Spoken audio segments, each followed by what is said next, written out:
Today's story is one that shocked the nation and left many questioning how such a tragic event could happen.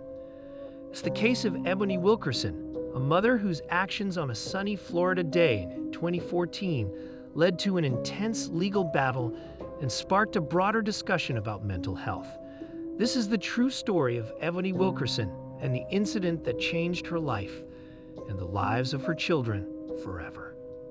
On March 4, 2014, Ebony Wilkerson, a then 32-year-old mother of three, drove her minivan into the Atlantic Ocean off Daytona Beach, Florida. What made this event particularly shocking was that her three children, aged 3, 9, and 10, were in the vehicle with her. This incident would quickly become national news, as bystanders on the beach watched in horror and disbelief as the van was engulfed by the waves. But how did things come to this point? To understand the full story, we need to delve into Ebony Wilkerson's background, the events leading up to that fateful day, and the aftermath that unfolded in the courtrooms and media. She made headlines when she drove her minivan into the ocean in Daytona Beach. Now, a mom who has been locked up for 5 years is allowed to return home. During a hearing yesterday, Ebony Wilkerson was granted the chance to return to South Carolina on a conditional release. She has been in transitional housing in Daytona Beach since 2017. Wilkerson drove her minivan into the ocean in March of 2014 with her three children, then ages 3, 9, and 10, inside that van. She was 28 weeks pregnant at the time. The children were not seriously hurt. Now, if she is found to be a threat to herself or others, she will be transferred back to the Volusia County Jail.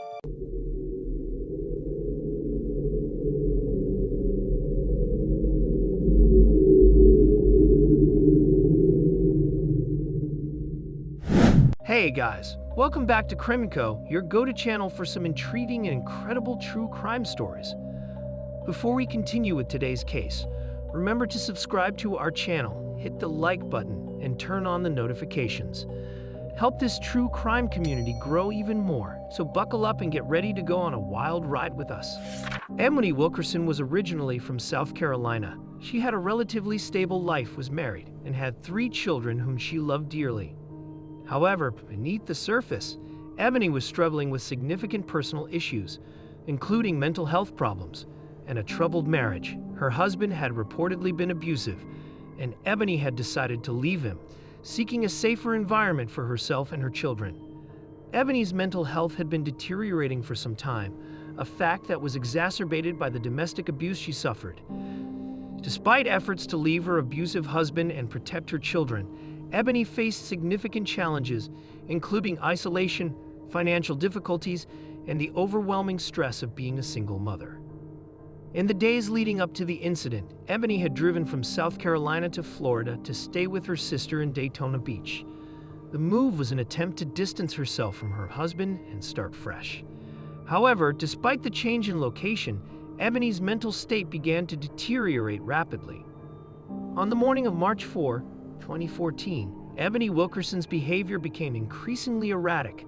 Her sister, who was aware of Ebony's struggles, grew concerned and called 911, asking for a welfare check on Ebony. She reported that Ebony had been talking about demons and seemed disconnected from reality. Despite the concern, when the police arrived, they found Ebony coherent and calm. She assured the officers that she was fine, and they left without taking any further action. This interaction between Ebony and the police highlights a critical issue: the challenges law enforcement faces when dealing with mental health crises. Officers often lack the training to recognize subtle signs of severe mental illness, especially in individuals who appear calm and coherent.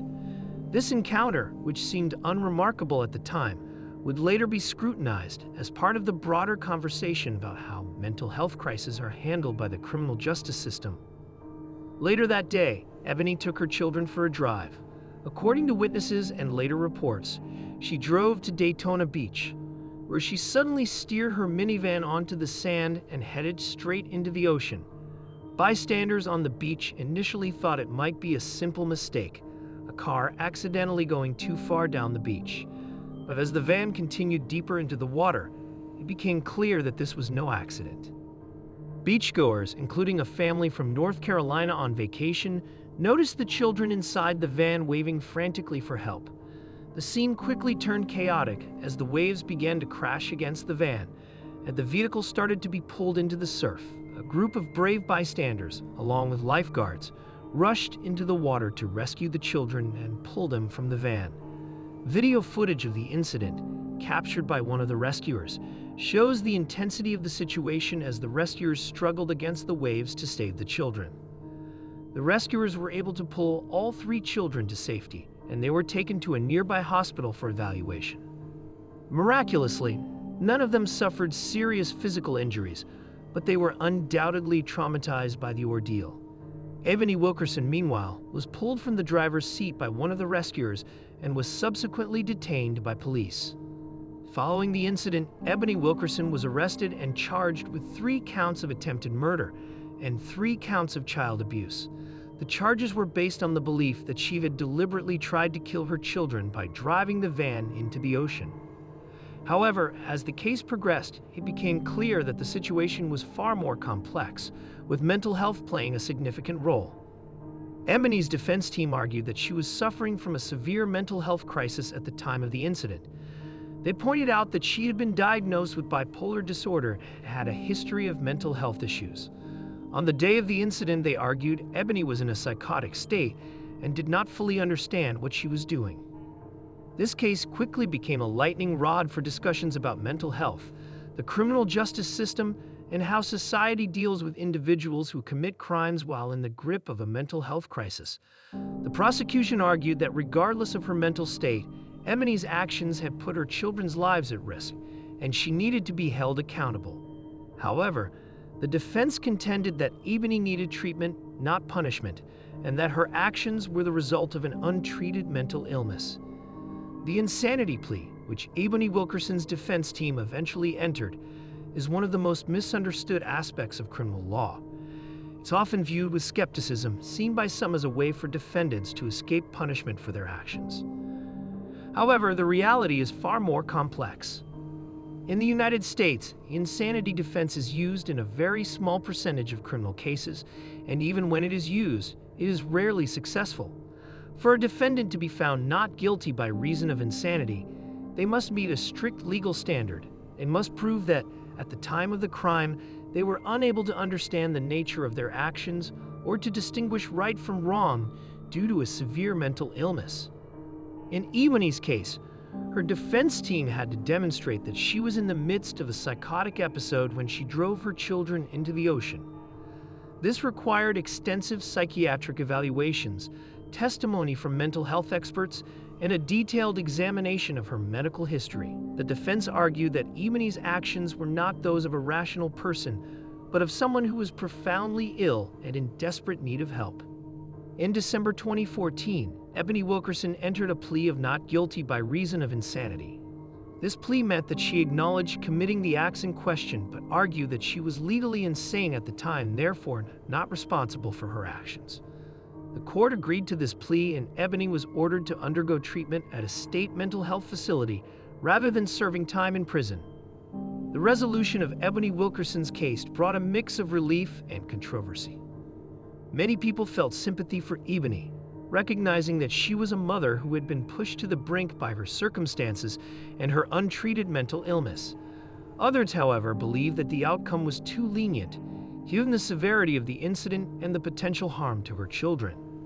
Mental health advocates used the case as an example of the need for better mental health care and support systems, particularly for those who are at risk of harming themselves or others. They argued that if Ebony had received the help she needed earlier, the incident might have been prevented. The case also highlighted the importance of early intervention in cases of domestic abuse, where victims often suffer from mental health issues that go untreated. However, there were also those who felt that justice had not been fully served. Some members of the public believed that the insanity plea allowed Ebony to avoid responsibility for her actions. They argued that regardless of her mental state, the fact remained that 3 innocent children had been placed in extreme danger, and there needed to be accountability for that.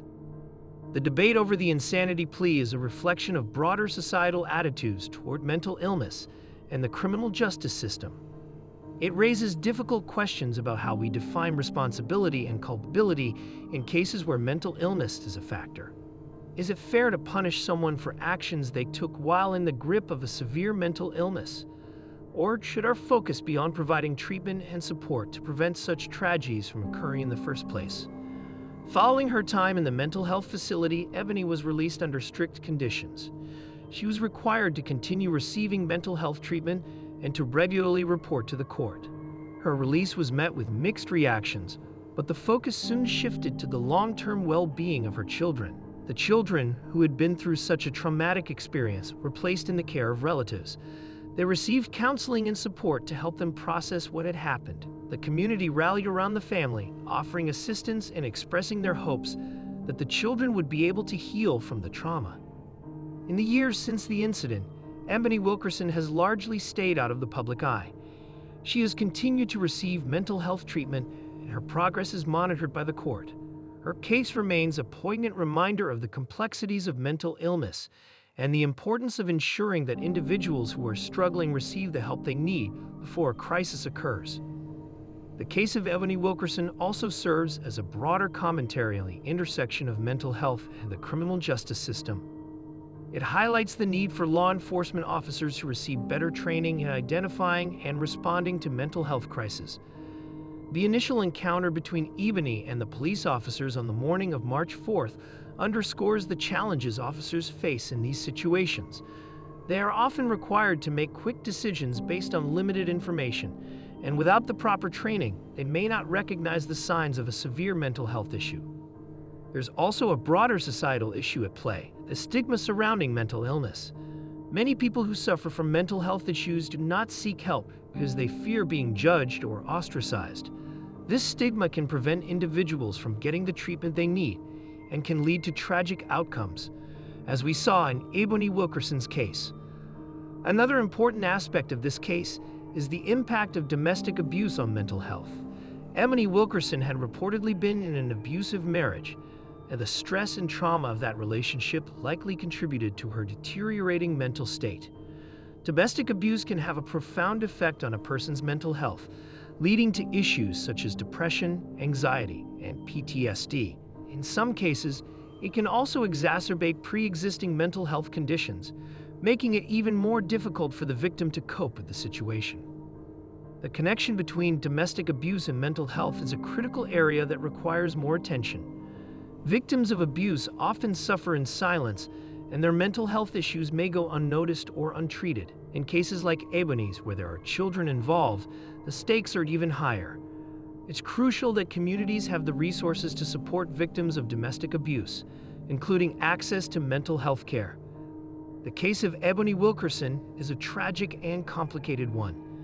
It highlights the fine line between criminal responsibility and the impact of mental illness, raising important questions about how society handles these difficult situations.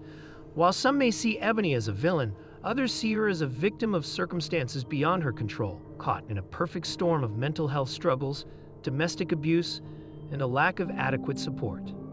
Ultimately, what happened on that beach in Daytona remains a heartbreaking reminder that mental illness can sometimes lead to actions that are both unpredictable and dangerous.